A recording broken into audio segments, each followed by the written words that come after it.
Hello, and welcome to the ninth night of Advent.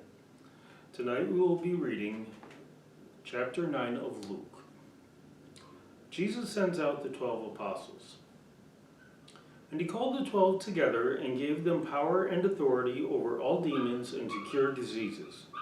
And he sent them out to proclaim the kingdom of God and to heal. And he said to them, "Take nothing for your journey, no staff nor bag, nor bread nor money, and do not have 2 tunics.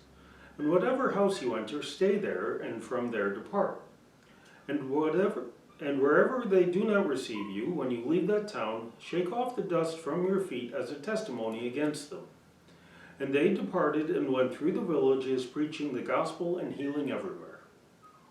Herod is perplexed by Jesus. Now Herod the Tetrarch heard about all that was happening, and he was perplexed, because it was said by some that John had been raised from the dead, by some that Elijah had appeared, and by others that one of the prophets of old had risen. Herod said, "John I beheaded, but who is this about whom I hear such things?" And he sought to see him. Jesus feeds the 5,000. On their return the apostles told him all that they had done, and he took them and withdrew apart to a town called Bethsaida. When the crowds learned it, they followed him, and he welcomed them and spoke to them of the kingdom of God and cured those who had need of healing. Now the day began to wear away, and the 12 came and said to him, "Send the crowd away to go into the surrounding villages and countryside, to find lodging and get provisions, for we are here in a desolate place." But he said to them, "You give them something to eat." They said, "We have no more than 5 loaves and 2 fish. Unless we are to go and buy food for all these people." For there were about 5,000 men. And he said to his disciples, "Have them sit down in groups of about 50 each." And they did so, and had them all sit down. And taking the 5 loaves and the 2 fish, he looked up to heaven and said a blessing over them. Then he broke the loaves and gave them to the disciples to set before the crowd. And they all ate and were satisfied. And what was left over was picked up, 12 baskets of broken pieces. Peter confesses Jesus as the Christ. Now it happened that as he was praying alone, the disciples were with him. And he asked them, "Who do the crowd say that I am?" And they answered, "John the Baptist, but others say Elijah, and others that one of the prophets of old has arisen." Then he said to them, "But who do you say that I am?" And Peter answered, "The Christ of God." Jesus foretells his death.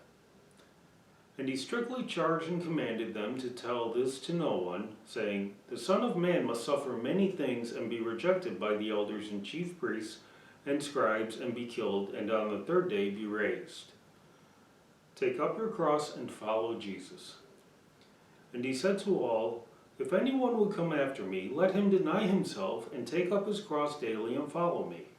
For whoever would save his life will lose it, but whoever loses his life for my sake will save it. For what does it profit a man if he gains a whole world and loses or forfeits himself? For whoever is ashamed of me and of my words, of him will the Son of Man be ashamed when he comes in his glory and the glory of the Father and of the holy angels. But I tell you truly, there are some standing here who will not taste death until they see the kingdom of God." The Transfiguration. Now about 8 days after these things, he took with him Peter and John and James and went up on the mountain to pray. And as he was praying, the appearance of his face was altered, and his clothing became dazzling white. And behold, 2 men were talking with him, Moses and Elijah, who appeared in glory and spoke of his departure, which he was about to accomplish at Jerusalem.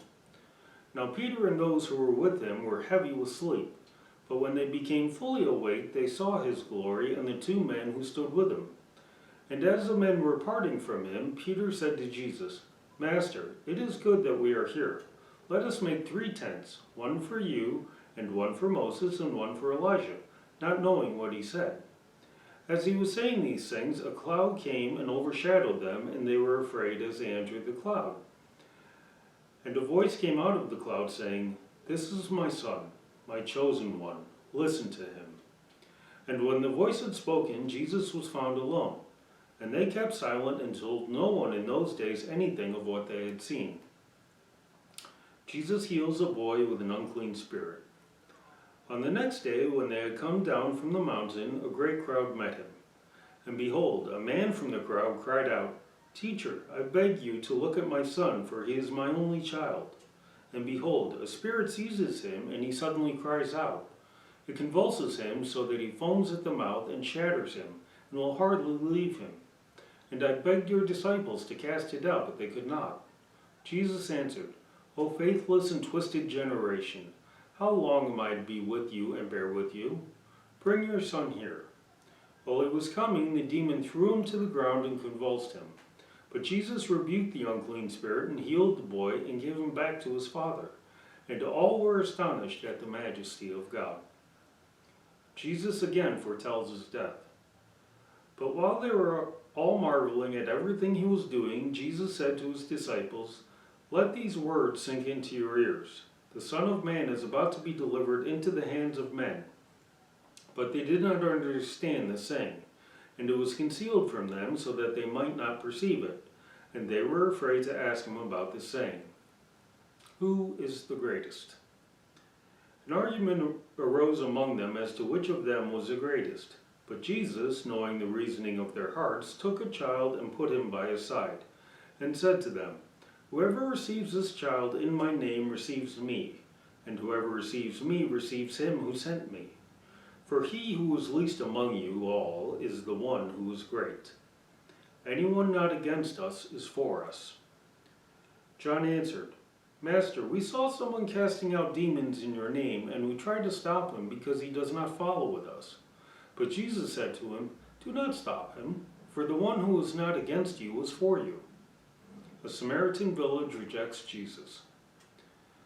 When the days drew near for him to be taken up, he set his face to go to Jerusalem. And he sent messengers ahead of him who went and entered the village of the Samaritans to make preparations for him. But the people did not receive him because his face was set toward Jerusalem. And when his disciples James and John saw it, they said, "Lord, do you want us to tell fire to come down from heaven and consume them?" But he turned and rebuked them, and they went on to another village. The cost of following Jesus. As they were going along the road, someone said to him, "I will follow you wherever you go." And Jesus said to him, "Foxes have holes and birds of the air have nests, but the Son of Man has nowhere to lay his head." To another he said, "Follow me." But he said, "Lord, let me first go and bury my father." And Jesus said to him, "Leave the dead to bury their own dead.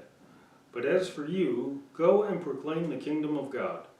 Yet another said, "I will follow you, Lord, but let me first say farewell to those at my home." Jesus said to him, "No one who puts his hand to the plow and looks back is fit for the kingdom of God." This has been the Literary Luther Reads the Gospel of Luke for Advent, and I wish you a blessed evening.